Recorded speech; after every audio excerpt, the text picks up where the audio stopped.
മുടി വളർത്തിയതിന്റെ പേരിൽ സോഷ്യൽ മീഡിയയിൽ അപമാനം നേരിട്ട ഗായകൻ സന്നിധാനന്ദന് പിന്തുണയുമായി കവിയും ഗാനരചയിതാവുമായ BK ഹരിനാരായണൻ.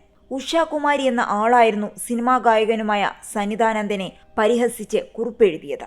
സന്നിധാനന്ദന് വൃത്തികെട്ട കോമാളി വേഷമാണെന്നും അറപ്പുളവാക്കുന്നതാണ് എന്നുള്ള അധിക്ഷേപമാണ് ഇവർ ഉയർത്തിയത്.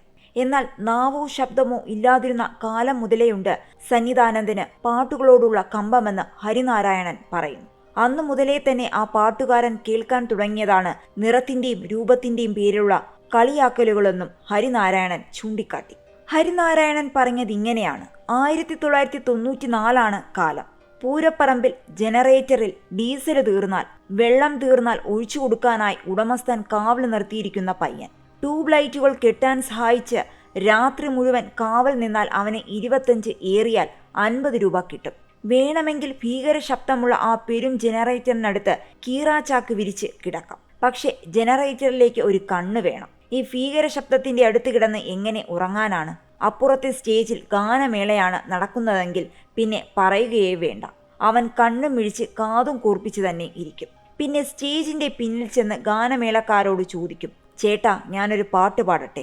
ചിലവര് കളിയാക്കും, ചിരിക്കും. ചിലവര് പോയേരാ അവിടുന്ന് എന്ന് ആട്ടിപ്പായിക്കും. അതവന് ശീലമാണ്. എന്നാലും അടുത്ത പൂരപ്പറമ്പിലും ഗാനമേള കണ്ടാൽ അവരുടെ അടുത്ത് ചെന്ന് അവൻ അവസരം ചോദിച്ചിരിക്കും. നാവില്ലാത്ത, ശബ്ദമില്ലാതിരുന്ന കാലത്ത് തുടങ്ങിയതാണ് പാട്ടിനോടുള്ള ഈ കമ്പം. അന്ന് തന്നെ കേൾക്കാൻ തുടങ്ങിയതാണ് നിറത്തിന്റെ രൂപത്തിന്റെ പേരിലുള്ള കളിയാക്കലുകളും. ഒരു ദിവസം ഏതോ സ്കൂൾ ഗ്രൗണ്ടിൽ വലിയൊരു ഗാനമേള നടക്കുകയാണ്. ജനറേറ്ററിനടുത്ത് കുറച്ചുനേരം പാട്ട് കേട്ടിരുന്ന് അവൻ സ്റ്റേജിന് പിന്നിലേക്ക് നടന്നു. ആദ്യം കണ്ട ആളോട് ചോദിച്ചു, ചേട്ടാ ഇക്കൊരു പാട്ട് പാടാൻ ചാൻസ് തരുമോ? അയാൾ അവന്റെ മുഷിഞ്ഞ വസ്ത്രത്തിലേക്കും മേലിഞ്ഞ രൂപത്തിലേക്കും മുറികൂട്ടി തുന്നിയ പോലുള്ള ചുണ്ടിലേക്കും നോക്കി. വാ പാട്. ആ ഉത്തരം അവൻ ഒട്ടും പ്രതീക്ഷിച്ചില്ല.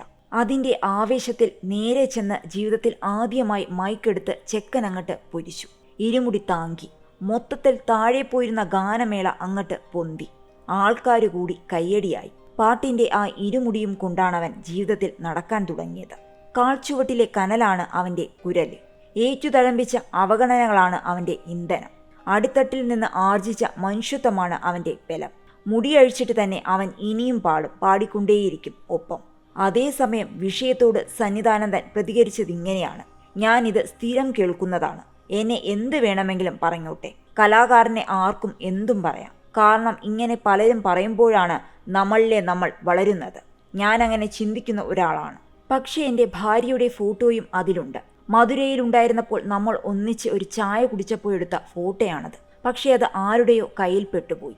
FBയിൽ ഞാൻ പോസ്റ്റ് ചെയ്തിരുന്നു. പക്ഷേ അത് പിന്നീട് എടുത്ത് എത്ര വികൃതമാക്കാമോ അത്രയും വികൃതമാക്കി. ഇതൊരു കോമാളിയല്ലേ? ഇയാളിങ്ങനെ കോമാളിയാകണോ എന്ന് ചോദിച്ചാൽ ഞാനത് അംഗീകരിക്കുന്നു. പക്ഷേ കൂട്ടത്തിൽ എൻ്റെ ഭാര്യയുണ്ടായിരുന്നു. അത് ഭയങ്കര വേദനയുണ്ടാക്കി. എനിക്ക് ഇതൊക്കെ സ്ഥിരമാണ്. പക്ഷേ ഭാര്യ അറിഞ്ഞ് ഭയങ്കരമായി വേദനിച്ചു എന്നറിഞ്ഞപ്പോൾ വിഷമമായി. അങ്ങനെ ചെയ്യാൻ പാടില്ലായിരുന്നു. ഞാനതെടുത്ത് ഷെയർ ചെയ്യാൻ കാരണം ഇനി ആരും അങ്ങനെ ചെയ്യാതിരിക്കാനാണ്. ഞാൻ അധിക്ഷേപങ്ങളും അവഗണനകളും ഒക്കെ അനുഭവിച്ചിട്ടുണ്ട്. എനിക്ക് ഒരുപാട് പരിമിതികളുണ്ട്. എന്തൊക്കെ പ്രതിസന്ധികൾ ഉണ്ടായാലും അതൊക്കെ വകഞ്ഞു മാറ്റി എല്ലാവരും മുന്നിലേക്ക് വരണം എന്ന് ആഗ്രഹിക്കുന്നയാളാണ്. അത് മാനസികമായിട്ട് ഭയങ്കര വിഷമമുണ്ടാക്കി. നിയമ നടപടി സ്വീകരിക്കാനുള്ള ആലോചനയിലാണ് ഞാൻ. കാരണം ഒത്തിരി പേർ വിളിച്ചു എന്നോട് വിഷമിക്കരുതെന്ന് പറഞ്ഞു. അവരെന്നെ പറഞ്ഞോട്ടെ. പക്ഷെ വീട്ടിലുള്ളവരെ പറയാതിരിക്കുക. കാരണം അവർ പൊതുവിടങ്ങളിലൊന്നും അധികം വരാതിരിക്കാൻ ആഗ്രഹിക്കുന്ന ഒരാളാണ്.